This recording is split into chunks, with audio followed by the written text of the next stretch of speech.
രാഷ്ട്രീയത്തിൻ്റെ നിറകുടമായിട്ടാണ് ശ്രീ വി.ഡി.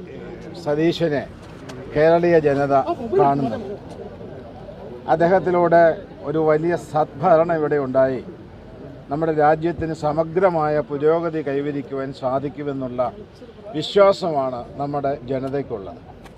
ജാതി മത കക്ഷി രാഷ്ട്രീയ ഭേദചിന്തകൾക്ക് അതീതമായി അദ്ദേഹത്തിന് പ്രവർത്തിക്കുവാനും ഒരു സോദരത്വേന വാഴുന്ന മാതൃകാ സ്ഥാനത്തെ സൃഷ്ടിച്ചെടുക്കുവാനും എല്ലാവിധമായ അനുഗ്രഹവും ജഗദീശ്വരൻ പ്രദാനം ചെയ്യട്ടെ എന്ന് പ്രാർത്ഥിച്ച് ശിവഗിരി മഠത്തിൻ്റെ എല്ലാവിധമായ മംഗളാശംസകളും അദ്ദേഹത്തിന് അർപ്പിച്ചുകൊള്ളു.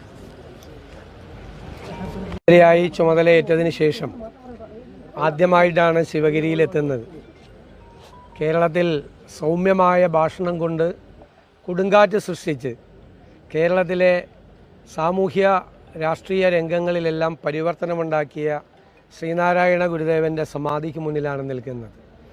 എല്ലാവരും സൗഹാർദ്ദത്തോടെ ഒരുമിച്ച് ജീവിക്കുന്ന, സോദരരെ പോലെ ഒരുമിച്ച് വാഴുന്ന ഒരു മാതൃകാസ്ഥാനമാക്കി നമ്മുടെ കേരളത്തെ മാറ്റാൻ ഗുരുവിൻ്റെ ആദർശങ്ങൾ, ഗുരുവിൻ്റെ ദർശനങ്ങൾ തീർച്ചയായും നമ്മളെ എല്ലാവരെയും സഹായിക്കും.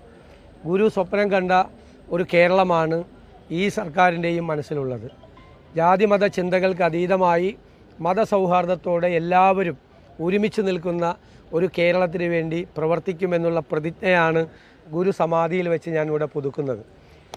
രണ്ടാമതൊരു കാര്യം, ശിവഗിരി എന്ന് പറയുന്നത് ഗുരുദേവൻ്റെ സാമീപ്യം കൊണ്ടും സാന്നിധ്യം കൊണ്ടും പവിത്രമായി മാറിയ ഒരു സ്ഥലമാണ്.